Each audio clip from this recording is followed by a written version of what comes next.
Putin के आगे NATO का सरेंडर, नेटो यूक्रेन पर पुतिन की विजय। लगता है पुतिन ने वाकई में एक युद्ध से 32 युद्ध जीत लिए हैं। जी हां, 32 देशों से बना नेटो भी रूस से लगभग जंग हार चुका है। यूक्रेन के रक्षा मंत्रालय के खुफिया विभाग ने दावा किया है कि नेटो पर बहुत बड़ी जीत का दावा रूस कभी भी कर सकता है। ऐसे में सवाल उठ रहा है कि नेटो का सक्रिय सदस्य अमेरिका रूस के इस प्लान पर चुप्पी साधे क्यों बैठा है? आखिर ट्रंप चाहते क्या हैं? रूस यूक्रेन जंग को 3 साल होने जा रहे हैं। 36 महीने की जंग में पुतिन के रूस ने यूक्रेन जंग में अमेरिका समेत नेटो के 32 और यूरोप और पश्चिम देशों के 50 से ज्यादा देशों को लगभग धूल चटा दी है।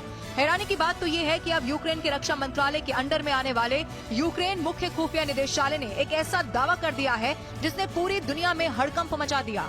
यूक्रेन के GOR ने दावा करना शुरू कर दिया कि नेटो पर बहुत बड़ी जीत का दावा रूसी सेना करने जा रही है। वॉर एक्सपर्ट्स का साफ कहना है कि अगर यूक्रेन का खुफिया निदेशालय इस प्रकार का दावा कर रहा है तो इसका मतलब ये हुआ कि यूक्रेन दुनिया के सामने साबित कर रहा है कि 3 साल की जंग में सिर्फ यूक्रेन ही नहीं हार रहा है, बल्कि 32 देशों से बने नेटो देश भी जंग हार रहे हैं।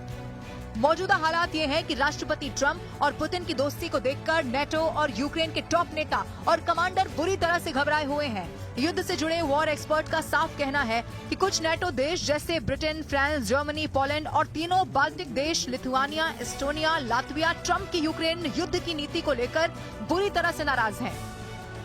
इन देशों का साफ कहना है कि राष्ट्रपति पुतिन से ज्यादा खतरनाक अब यूक्रेन के लिए राष्ट्रपति ट्रंप बनते जा रहे हैं। ट्रंप इशारों ही इशारों में जेलेंस्की को भी तंज करते हुए देवदूत तो कभी तानाशाह कह चुके हैं। इसके अलावा ट्रंप ने भी ये साफ कर दिया कि नेटो की फिजूल खर्ची और युद्ध का बोझ अकेले अमेरिका नहीं उठाएगा। डोनाल्ड ट्रंप ने राष्ट्रपति पुतिन को यूक्रेन युद्ध जितवाना शुरू कर दिया है। यहाँ तक कि रूसी सेना के हाथों नेटो के देशों को भी हार की कगार पर पहुँचा दिया है।